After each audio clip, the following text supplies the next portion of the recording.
gon' make some moves tonight. Yeah, stand up, got something to prove tonight. So stand up, we ain't gonna plan tonight. We gonna take action on our dreams and fight, alright. We ain't gonna stall, never stop. We gon' make it all till it's out. We ain't gonna plan tonight. We gonna take action on our dreams and fight, alright. Welcome to spring, folks. My name is Scott Schertzen alongside Mr. Bill Akins, and welcome to MLS Sports Writers React. In this case, we're going to be talking a lot of U.S. men's national team this time around. A little bit of an egg drop the other day against Belgium. They got the match against Portugal. Previewing a little bit about where they stand right now when it comes to the World Cup rankings, and honestly, it isn't good. We'll talk a little bit of Denver. We'll see what else we probably come up with at this point. But, sir, how are you doing? I'm doing good, Scott. How are you? No complaints. Like I said, it's spring at last. 60 degrees, breeze, no 27 inches of snow. God bless it. I love it. So I'm getting over a sinus infection. That's the only thing that I can complain about. That's the other side of it, too. You get all this stuff this time of year. It does suck. Yeah, but yeah, let's talk. Let's talk U.S. men's national. That was honestly a pretty brutal match. That was arguably one of the worst second halves of all time.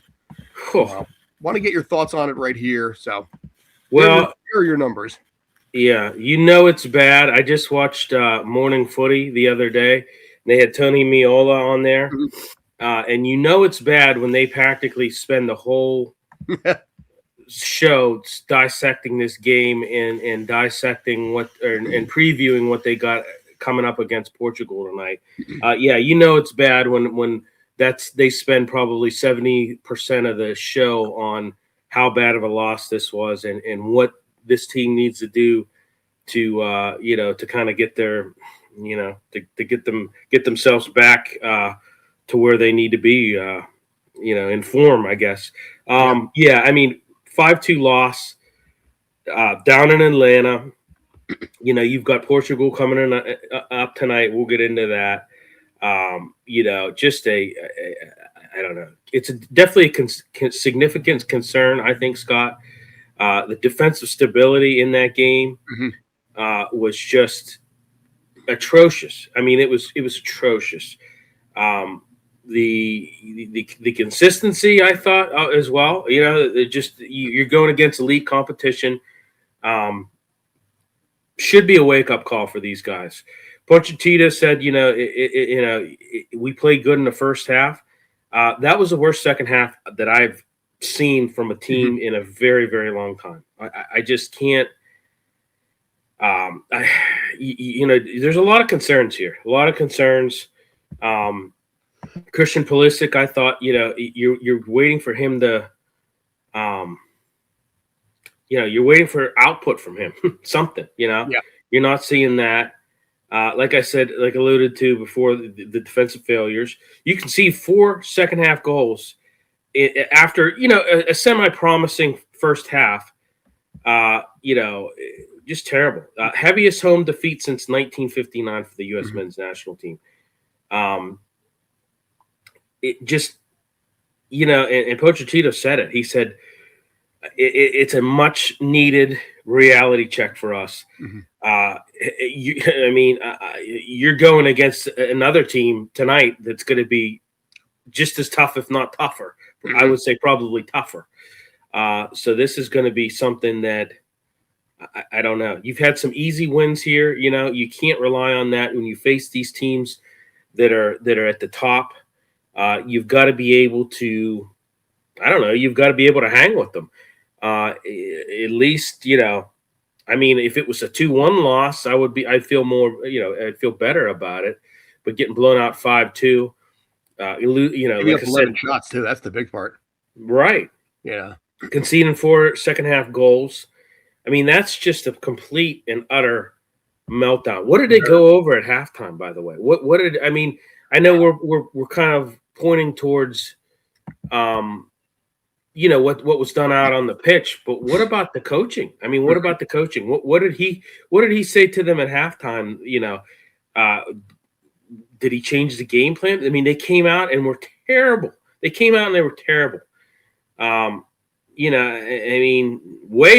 Timothy Way is another guy. He's not consistent. You need more output from him.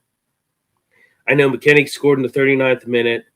But how do you and then you give up a goal right before halftime? That's what I was going to get into. Yeah. That's deflating too. You can't even close out the half without, you get that goal in the 39th minute and then you give it right back. I mean, that to me was the start of the decline in that game. You got to be concerned. You got to be concerned.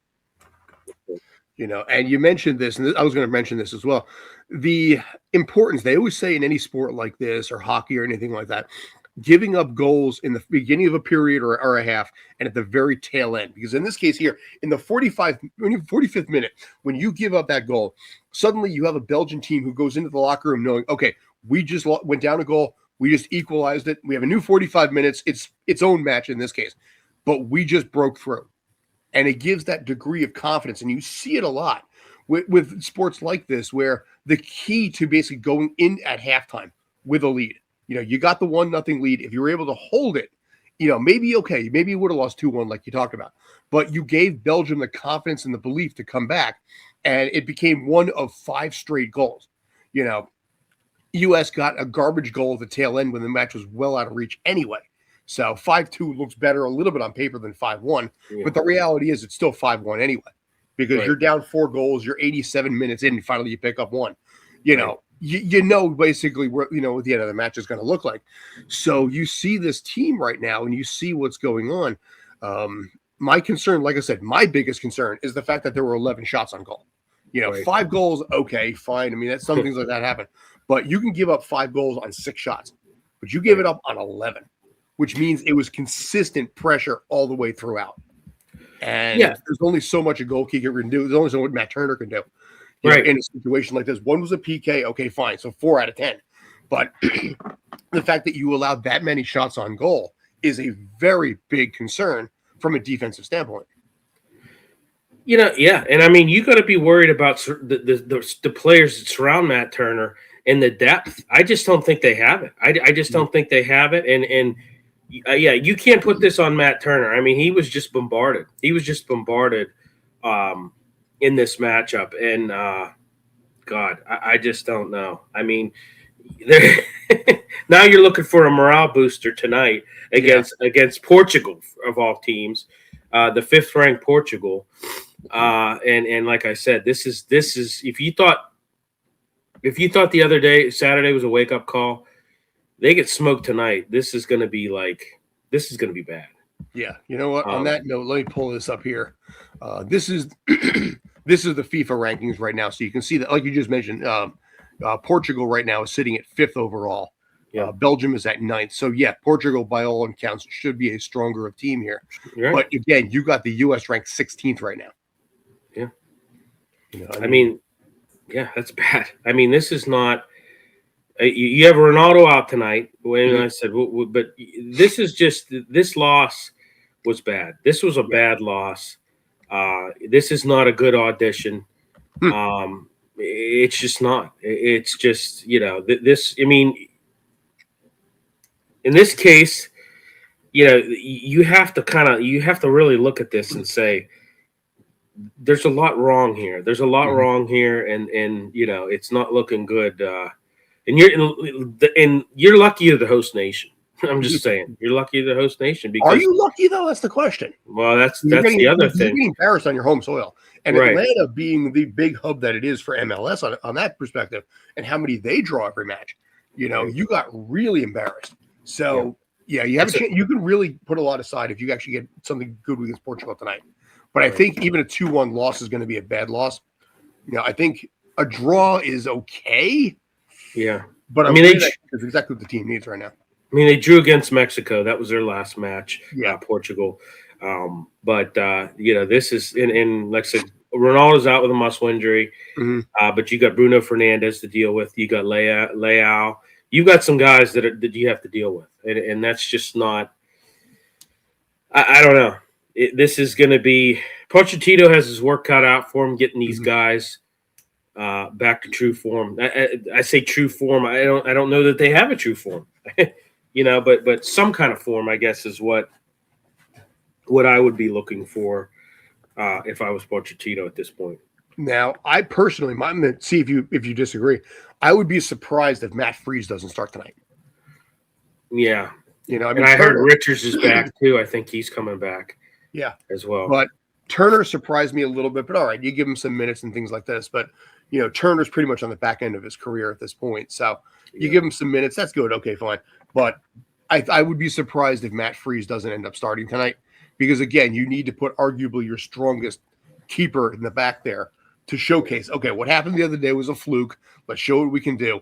And yeah. Let me ask you this: your take on this. Do you think Pochettino maybe returns to a 3-man back line? And it was pretty successful last fall when you look at it. You know, I mean, you had the 4-2-3-1 against Belgium that struggled. I don't know, but if you go, and you're saying what, a 3-3-4? Yeah, a 3-man back line. Yeah. I don't know. I'd be surprised. I would say you still run with a 4. You don't go 5. I think 5 is too many.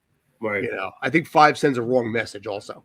Well, yeah, it's exactly. Yeah, 5 sends a message that you're a one-dimensional. You're trying to only defend and not get anything off the You put 5 in the back when you're up 5-1. Correct. Yep. Right. I would say I still think 4 in the back. I really do. Okay. I mean, right now, I question whether this team is strong enough up front to be able to basically warrant a 3-3-4 type of style there, or you know, anything like that sort, or even, you know, what 3-3. What was it? You know, 3-3. Yeah, 3-3-4-1, or even. Yeah. But not, you know what I mean. Sorry, 3-2-4-1. Yeah. Yeah.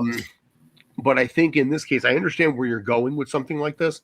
You know, if you go offensively, it'll take some pressure off the defense there because it keeps the ball in the Portugal zone tonight. But I still feel that you're still going to go with 4 in the back anyway. Yeah. Yeah. Yeah. I don't know. I think that I don't know. There's a lot to unpack with this one. I just I don't think it's going to be good tonight. I don't see them. I don't think it's going to be good tonight. I don't think that. I mean, you know, Chris Richards, I guess getting him back, he's been hurt, is going to help a little bit. It should help a little bit, right? But you know, and there's some injuries too. There's some injuries that you're dealing with as well. See, that's the other side of it too. This is, I mean, obviously we're in friendly period, or, you know, we're in exhibition, right? So is it really as big a concern? Yeah, it's a concern. But again, this is the time where you polish and you figure out what's going to work and what's not going to work. You know, it's just like with every other preseason that you have out there, where it's more about making sure you fine tune for the regular season, or in this case, the tournament itself. And you take a 5-2 loss here if it can guarantee a 5-2 win later. Right. You know, you pick and choose, you learn, you fine tune. You know, but it's still a bad look when that's what I'm saying. As the host team right now, it's a bad look in any situation to lose this badly. But it's worse. It's better to lose now than to lose later. Yeah. Well, and I look at the 5-2 loss, and you know, I don't. You know, yeah, it's a 5-2 loss. That's not good. But I look at how they lost, and like I said, the crumble, the second half. Yeah, the second half crumble is concerning to me, because that tells me that you have a lot of inconsistency, and you've got guys that have, I don't know, what is it? Is it stamina issues? Is it endurance issues?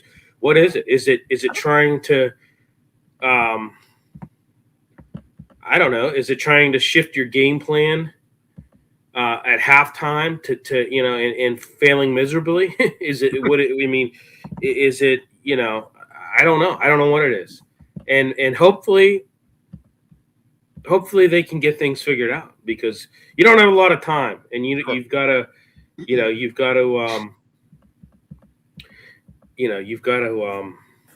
don't know, you've got to figure it out. Yeah, I mean, you're only 2 months away at this point, so I mean, the good news is, like I said, you have a few weeks there. Right. But I'm concerned, but I'm not massively over the top concerned with this, just because again, it's preseason. Now, if this ends up happening early on in, actual tournament play. Oh yeah, this is an embarrassment and a half. Now, nobody's really expecting the U.S. to really just take this and run with this. Right. I mean, the reality is the other teams are just too strong out there, Spain, France, Portugal, so on. So you can presume that the U.S. is not going to basically be competing in the finals, but you can also have to assume that they're not going to basically bow out immediately because, again, that's just an unbridled embarrassment and would probably set back soccer in general, even MLS. MLS. Don Garber right now is sitting here watching this match and watching everything and rooting for the U.S. hardcore because it affects the brand, and the powers that be with MLS are looking at this as a double-edged sword. We can really catapult our brand if the team does well, but then at the same time, it's like, okay, why should I bother? The best soccer players that we had, just laid an egg and failed. Why would I want to watch basically a AAA soccer team that's near my house? Right. Yeah. No, I agree. And I agree with you. They're not going to make the finals. I mean, that we know that. There's just too many. There's too many good teams but I don't want to see them get embarrassed in this World Cup. I don't. You're the host nation. I don't want to see you get embarrassed. That, like I said, like you said, and I totally agree with you that is not good for American soccer. It's just not. It's a lot's riding on this World Cup. And by saying host, also Canada and Mexico, but there's only a couple spots there. It's by and large here in the U.S. Right. So, and with the finals obviously being right here in Jersey, which there's a lot of concerns that have popped up. Maybe I'll talk about that in a second. But there's a couple added concerns that have happened with the final and everything with East Rutherford over here. But I look at this team right now and figure, okay, it's preseason. If they do well in regular play, no one's going to remember this. But if they do badly in regular play, people are going to come back to it and say, the signs were there. What happened? Yeah. Well, it's a dress rehearsal. No doubt about it. 100%, but 100%. It's I agree.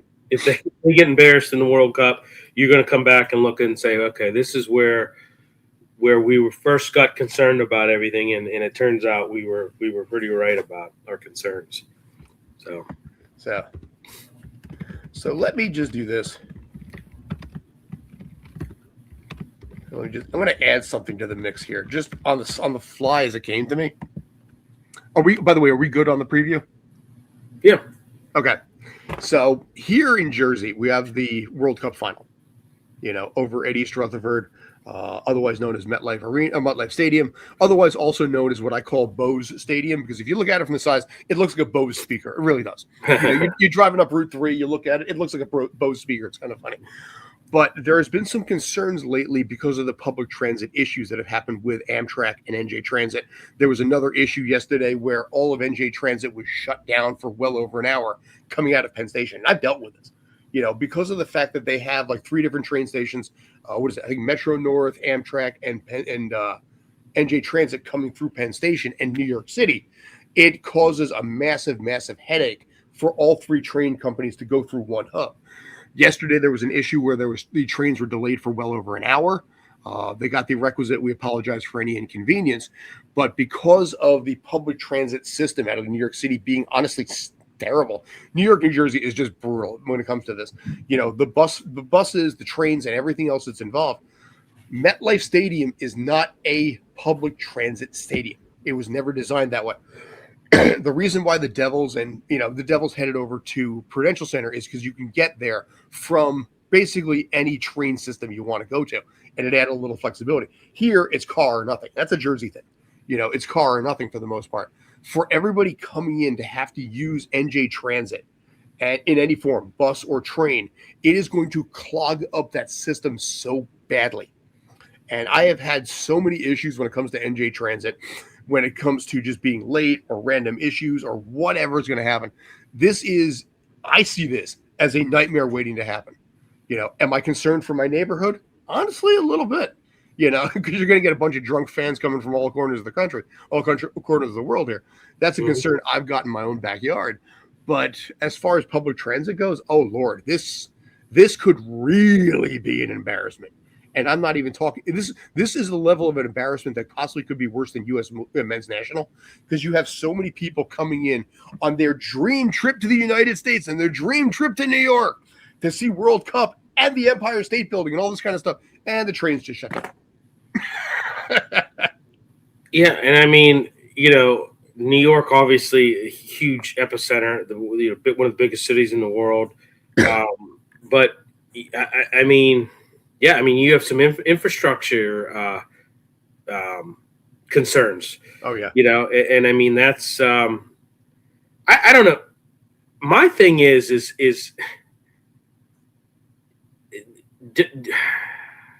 and maybe I'm off on this, but you would think like FIFA would have like a checklist of like, hey, we need to make sure that this is, you've had plenty of time to do this. Like, I don't know.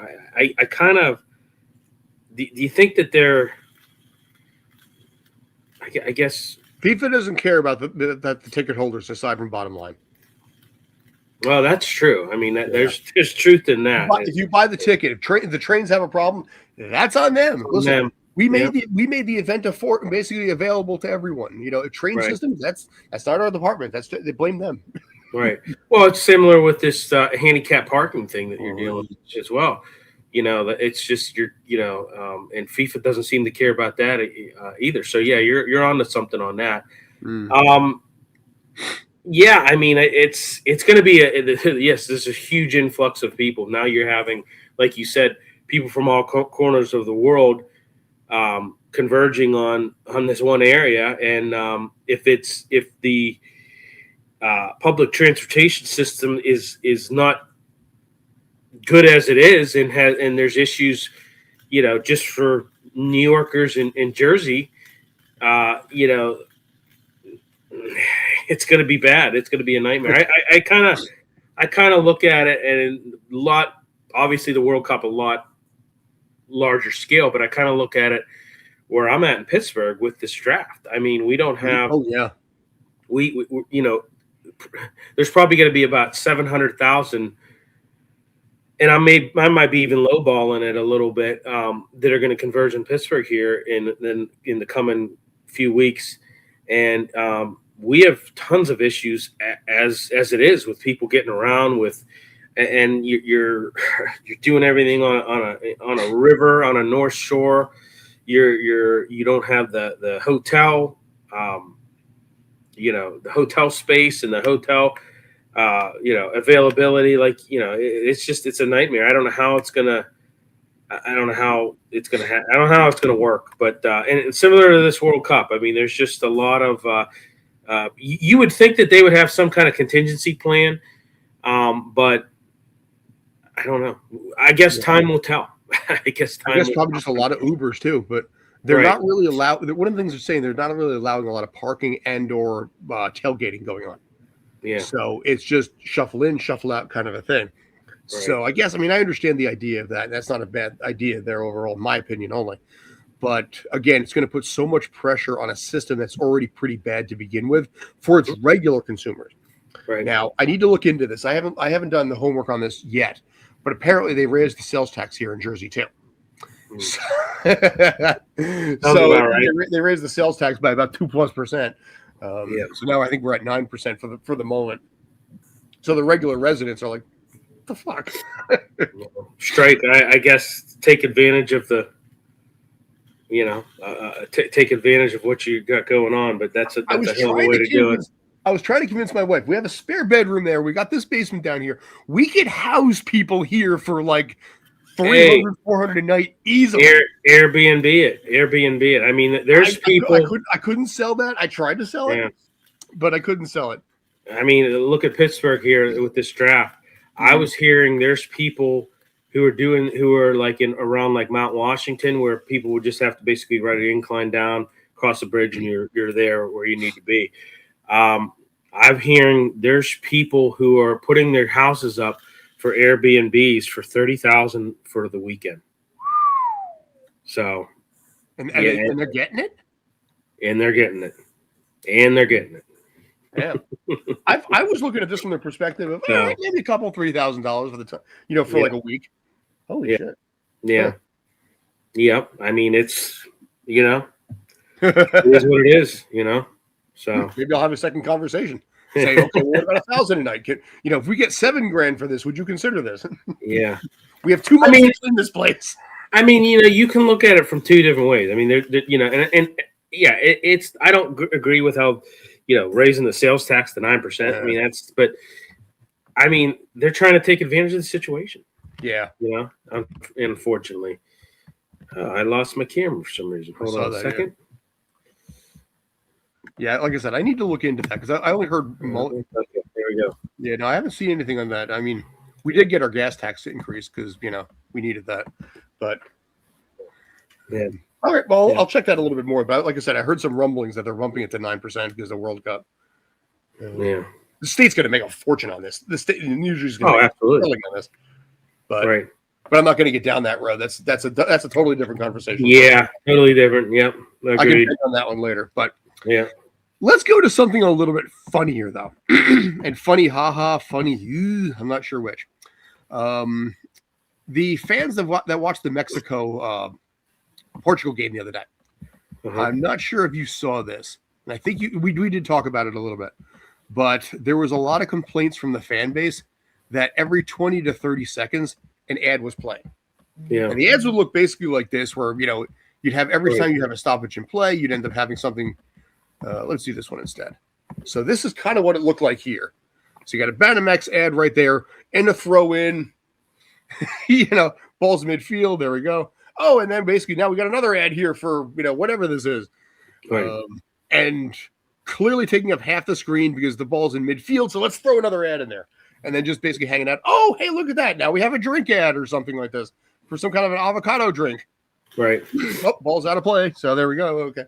And it's apparently they did between 100 and around 150 ads like this, running every 20 to 30 seconds. And the fans are furious, and rightfully so, because this is, you understand that the ads are going to be a little bit more than normal, but the fact that they were running that frequently. Now, you've probably seen it here in the U.S. Whenever we have like Formula One or something like that, you've seen that Peacock loves to just throw every ad possible into that. Seeing that here with this, what are we in for? Oh boy, that's a good question. Here's the thing: soccer is obviously one of these games where you have continuous running clock, right? You don't have the stoppages like you do in other sports. American football being one of them. American or a basketball, hockey, where you have stoppages, where you have media timeouts, where you have all that thing. You don't have that in soccer. Yes, the Mexico fans and even the commentators were criticizing it as well. The constant on-screen overlays, the banners, the split-screen animations, just like we saw. They try to do it on stoppages, on throw-ins, on things like that. Maybe guy goes down, with an injury. You put something on there, but you cannot. If you're running that many ads, 150, I can't see how you're not at times blocking the view of live action. Yeah, let's just be honest. That's too much. It's too much. Every 20 to 30 seconds, at some point. This is your national team, by the way, too. This is not like some regional team out of nowhere. Yep, and some of these were 40-second commercials, from what I hear. Well, you're not going to have, unless a guy goes down with an injury, you're not going to, ball goes out, a throw in, you're not going to have 40 seconds of unless they're time wasting, but you're not going to really have, 40 seconds where you're going to have, the ball's going to be in play in under 40 seconds. Bad. It's bad. They were throwing ads when the ball was in midfield. Right. Yeah. Which, I get it. They need to advertise because, they're probably their comeback with that would be, well, okay, then we can't bring you the live broadcast then if we don't advertise, But it's going to say streaming though.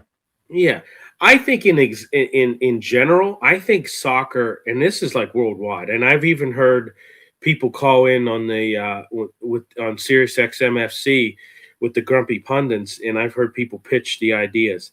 They need to have. I believe they need to stop the clock. I think a continuous running clock is bad. I can agree with that. Yeah. Yeah, I think you need to stop the clock. I think that and I'm not just the only one. And I know some people would say, "Oh, well, that's because you're used to your American sports having the clock stop," and but I've heard I've been to other countries, and I've heard the same gripes from other people. I can remember when I was in London. I remember watching in London a match. I forget where we were at, but we were at a bar in London, and I was talking to talking to one of the locals, and he says, "Yeah, I really wish our football would stop the clock like American football does." He says, because he goes, if you're sitting here at the bar and you're drinking your beers, at some point in time, unless you're wearing Depends, you got to go to the bathroom, right? And you gotta run to the bathroom, and you may miss a goal, you may miss a little piece of the action, which it's a gripe. I mean, it's a gripe. There's a lot of people around the world that are behind changing the way that soccer is played, the way that changing it a little bit to avoid some of these things. And if you had that, you wouldn't have the issues that you would with these ads, Sure. And I do agree that this is that's a little much. 150 ads, is a little much. But I also see the other side of trying to fit all those ads in halftime. You can't do that, and I mean, but 150's that's a little much, Well, see, it's funny if you look at this timestamp on this. These are all right now. This is about the 70-minute mark. This is 72. So yeah, they would drop out. They would drop in. That was 72:15 when it just came back. So we got this ad here for pants or shoes or jeans or whatever. Yeah. Well, here's the other thing. When we're rolling into the World Cup, when's the World Cup played? In the summer. So you're going to have the FIFA requires. They require these hydration breaks. Yes. And these are intended for player safety. Hey, that's time where that's convenient windows for you to do your TV commercials, break everything, and do these hydration breaks and things like that. That's the time for you to run your ads and do what you need to do on that. You have the Muslim players that during Ramadan, they break for certain things and hydration, things like that. So there's ways of stopping the game, and kind of figure out a way to make it less intrusive. Less intrusive, right? Agreed. Now, here's my question. Statistically speaking, the United States has more commercials per hour than every other country in the world. Right. If Mexico is bitching about this, what are we going to get? Right. Exactly. Like I said, we're already running, I think, 18 to 20 minutes every hour on commercials on broadcast air anyway.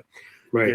And it's funny because my wife drives her crazy. She's sitting there watching Amazon Prime on some show or documentary. It's got 3 minutes of ad before she even gets a chance to check out the show to see if she likes it.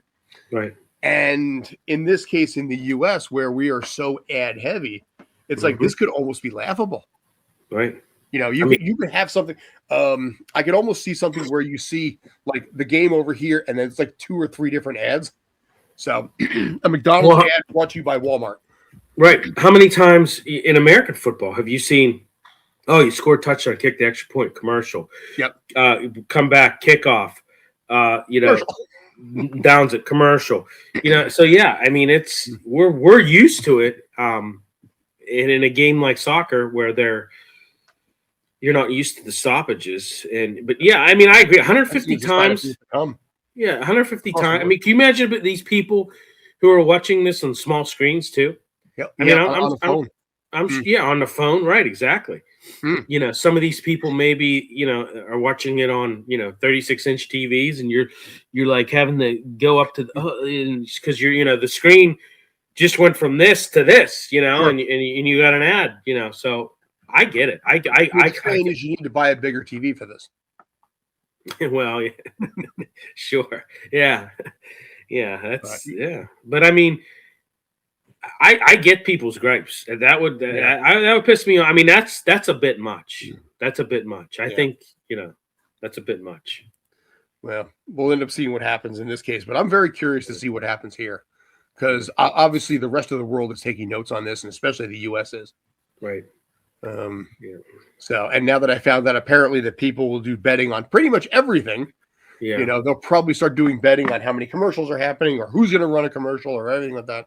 So, betting in the United States apparently is not just sports anymore. It's pretty much everything, including who's smoking pot on the sidelines. Well, they'll be betting on like you said, the commercials over under how many 150 commercials over under 100 commercials over under they bet on everything.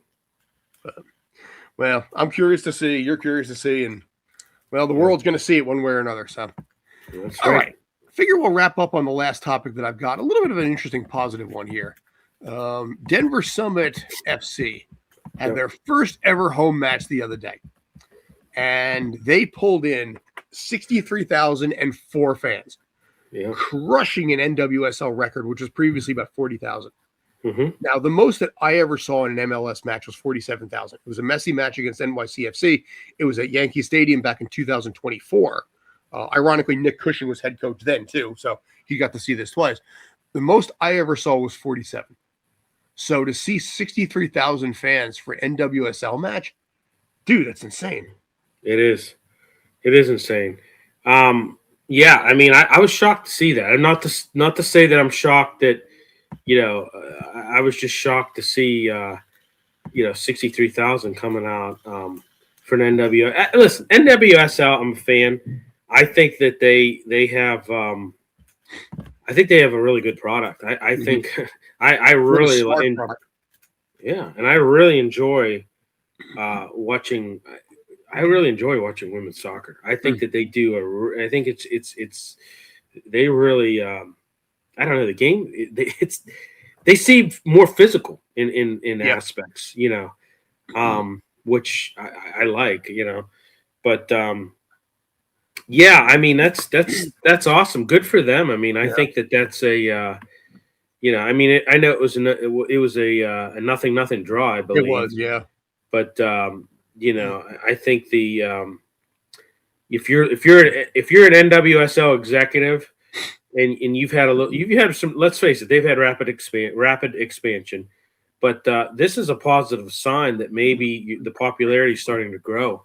Sure. With this league, and I would think that it is, judging on what you saw, 63,000 coming out. Now, on this case here, obviously, like I said, it crushed the previous record by 20+ thousand. If you're the Colorado Rapids, who statistically have struggled in MLS, and you're pulling in like 10,000, a game, maybe 15 at best, you're obviously looking at this with an oh shit moment. Right. MLS is probably looking at this with an oh shit moment as well, because these are the numbers that were on par to Atlanta and Charlotte. Atlanta and Charlotte were pulling 65, 70,000 for a couple games there, but dude, right out of the gate, you land at 63. It's going to drop. I'm sure it will, because that's just how the nature of the beast works. But that is a damn good showing. But at the same time, if you're MLS, you have probably a little bit of anxiety over that too. Yeah, but I look at it like this too. How many of these MLS stadiums are there's some of them, I know, like Cincinnati, they have very low capacity. And they have sellouts, but they're turning a lot of fans away as well. Sure. So I think that's kind of maybe a little bit misconstrued on some of those, Valid. You have right. I mean, you have a place like Mile High, where the Broncos play. Yeah, I mean, you're able to,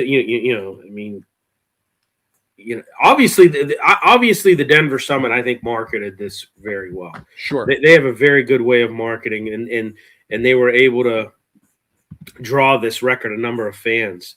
But you got to kind of look at the venue too. It's, and like I said, some of these MLS venues are what? Some of them are 10,000 seats. Yeah. I don't know where Cincinnati. I forget what the field's called, but it's not that big. I mean, it's not that big. I mean, I cover the Riverhounds for you, and we have a 5,000 seat capacity at Highmark, which is going to be more than that, and we're going to be up to 15,000 here in the next coming years. But I look at that. We have sellouts, and I know we're turning people away, and I'm looking at our Sacramento's adding too. Yeah, I'm looking at our stadium, and I'm looking at some of these stadiums like in Cincinnati, like I've pointed out. And they're not that much bigger than what we're dealing with. I mean, there may be 5,000 more, and that's about it. And maybe even less. I don't know, but it's good. It's good to see that. I mean, I'm happy for them. But yeah. So. Yeah, be interesting to see what ends up happening going forward. But yeah, expect a little bit of a drop off, but still impressive anyway. Oh yeah, absolutely. And I'm sure maybe if it would have been a 6-3 win by the Denver Summit, maybe a lot of these fans would be like, we'll be back in we'll be back in full force next home game, but nothing draw. I don't know. They may see a little dip in attendance. Just saying. Well, interestingly enough, we talked about this the other day, and I just pulled it up now. The Cosmos here in New York, they drew 4,099 for their first home match ever on March 14th. Over the weekend, for their second home match ever, they drew 1,146. Yeah, that is a 1/3 drop off, right. Or a 2/3 drop off. Sorry. That's bad. Yeah, that's about what I was expecting that team to start drawing too. But that's what I've been hearing internally from when it comes to the Cosmos and what's going on there. Yeah. So. And I mean, if the Denver Summit, their next home game, we see 19,000, we're going to say, yeah. But you know what? 19 is still not bad for a team that's in a second, I mean, for a team that's on the horizon and still growing. It's not, I mean, this is Denver. This is not like Gotham or any of the bigger locations in general. I mean, but it's impressive nonetheless. And you know what? Credit to Nick Cushing. I've always liked Nick Cushing. He's a good guy. I don't know if he's ever seen that much when he was covering Man City women. He might have been close to that, possibly, maybe. But I know the reason I brought up 47,000 because I know it's the most that NYCFC has ever had, and that was most that Cushing ever had when he was tied to that franchise. Right. So 63,004, damn good turnout. Let's see what happens going forward. Yeah. Right. Nice. All right, sir. I don't have anything else at this point, unless you do. No, I'm good. We don't have really. I mean, MLS. The only thing I wanted to say is I don't know whether you saw it, but let me try to. Did you see where they? What was it in Miami? They're oh geez, listen to my train of thought here. They're developing a dedicated section. I heard in their new stadium. Just for Lionel Messi fans, like it's going to be a Messi section. You're just going all in on it, man. Yeah. Listen, I mean, you know what? It's good. It's going to be bad when he leaves, but while he's there, you milk that for everything you can. Agreed. I agree. I mean, you said it in the past. You look at the Instagram followings of Barcelona and other places. You mentioned this, I don't know, a few weeks back, that as soon as he leaves, you see the numbers dip immediately. But while he's there, he's a draw.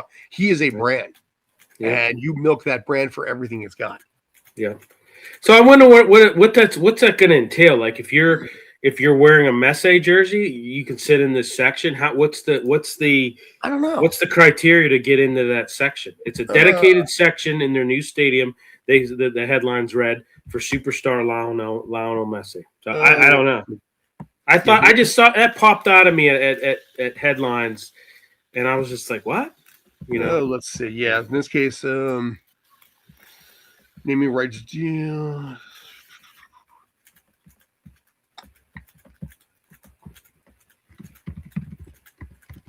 See, that's we'll stay at sections 111 to 121 and 217 to 223. Maybe you have to pay more, I guess, to get in there. I don't know. I don't know what I don't know, but it's a lower tier and an upper tier. Yeah. So I don't know. And what sets that up? Well, we'll have to look that one up. This is the last minute thing, so we didn't get a chance to do this, but I'm curious on that. Exactly. Well, you know what? Maybe I know you've been great at pulling guests. I mean, you've pulled some amazing guests. Maybe we can have somebody from Miami come on and actually explain that to us, because probably could try. Sure.